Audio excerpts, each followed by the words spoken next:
Hey guys, this is Alex from Smart Fusion, and today I'm going to show you how to use the Roto Brush tool from Adobe After Effects. So guys, I'm going to show you exactly how to use the Rotoscope tool, just as I've done in the thumbnail for this video. As you can see here, the thumbnail is complete with a background, a lot of guys, and this one guy just standing out here. And I'm going to show you exactly how to rotoscope this guy out.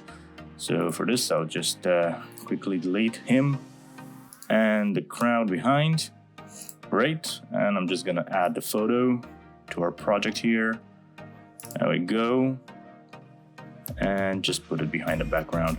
Now, as you can see, he's here, but he's quite muffled out, and I'm going to show you exactly how to use the Rotoscope tool so you can make him pop out more. So for this, you need to double click on any photo that you want to rotoscope out, or any video for that matter. And as you can see here, there he is. We're going to go to the upper left panel over here, select the Roto Brush tool like so, and then just give him an outline really quick. It helps if the subject is standing out more than the background, but even if it is not the case, you can still go ahead and give it a rough outline. As you can see, this pinkish outline that is going on here, this is what the computer is using, and you can later on just press Alt and just deselect actually the portions that you don't want to be scoped out, like these ones here. I'm just gonna quickly select the outline for the guy and get back to you.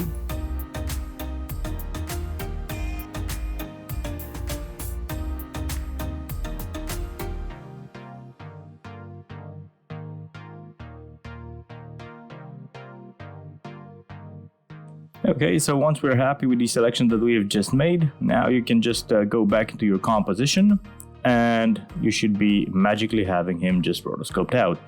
As you can see, he's right here. I'm just gonna move now the picture just above the background, so I'll make it pop out more. There we go. And if we add the original photo right back in, like so, and move it just behind the background, then you're gonna have it all done. Thank you guys, this was all for today, and if you want more of these kind of videos, just join the community, hit that like and subscribe button, and see you in the next one. Thank you.